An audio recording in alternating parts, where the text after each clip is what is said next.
Assalamualaikum warahmatullahi wabarakatuh. Halo teman-teman, kita ketemu lagi nih di pembahasan materi sejarah kebudayaan Islam. Kali ini kita akan membahas materi kelas 8 Madrasah Tsanawiyah atau sederajat. Bab 5 tentang Daulah Mamluk lanjut kemajuan kebudayaan Islam. Yang pertama, kita akan membahas mengenai proses berdirinya Daulah Mamluk. Sebelum itu, jangan lupa like, komen, dan subscribe video ini ya.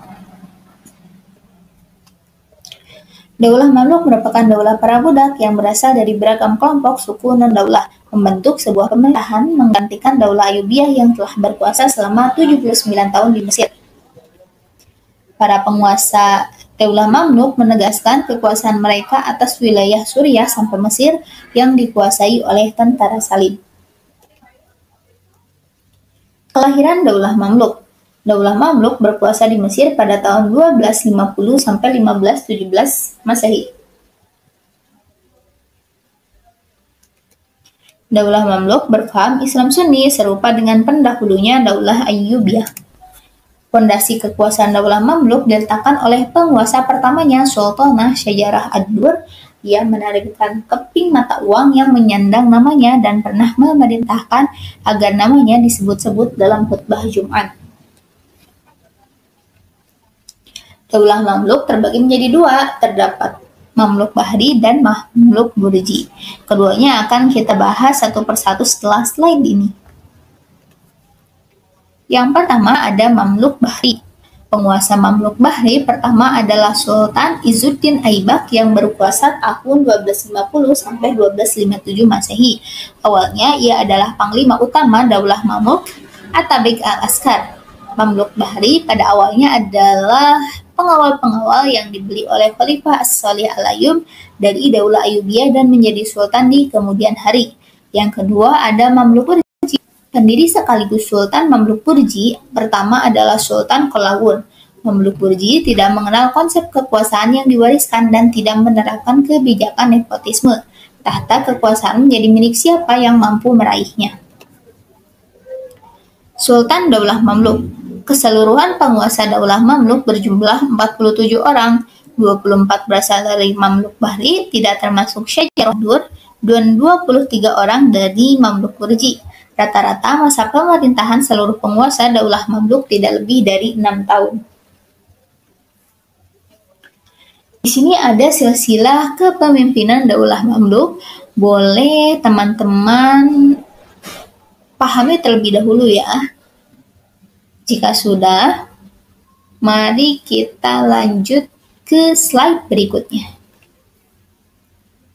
Pemimpin terkenal Daulah Mamluk. Yang pertama ada Sultan Az-Zahir Ruknuddin Baibar al-Bundukdari.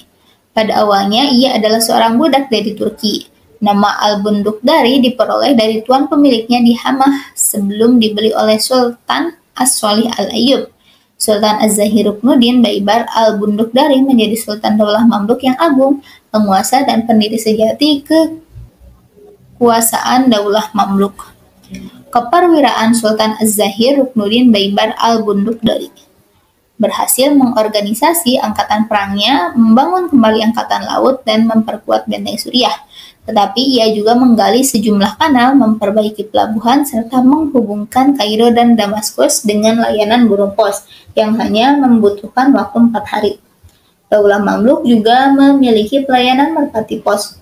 Sultan Baibar al-Bundukdari juga membangun banyak fasilitas umum, mempercantik masjid, menetapkan pajak untuk negara, zakat, dan sedekah. Beberapa monumen arsitekturnya adalah Masjid Agung Kairo dan sekolah yang menyandang namanya.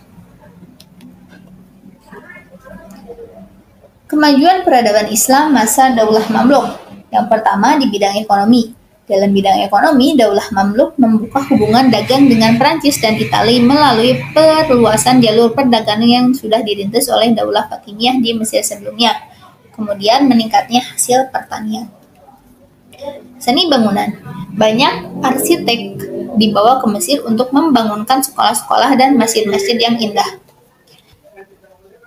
Ilmu pengetahuan. Mesir menjadi tempat pelarian ilmuwan-ilmuwan asal Baghdad dari serangan tentara Mongol. Karena itu, ilmu-ilmu banyak berkembang di Mesir, seperti ilmu sejarah, kedokteran, astronomi, matematik, dan ilmu agama.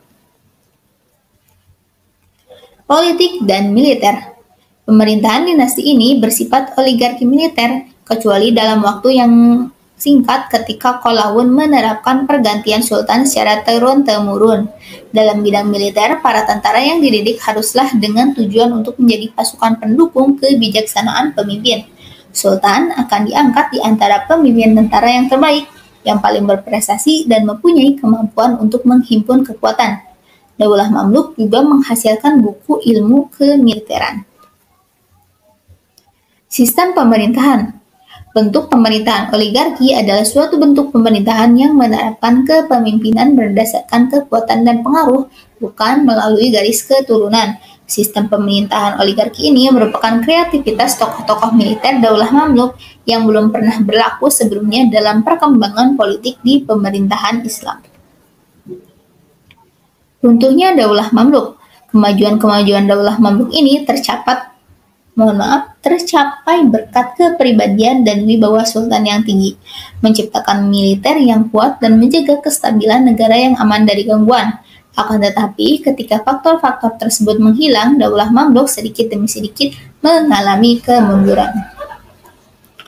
Baik, cukup sekian pembahasan kita kali ini mengenai Daulah Mamluk. Semoga bermanfaat. See you and thank you. Mohon maaf apabila ada kesalahan. Wassalamualaikum warahmatullahi wabarakatuh.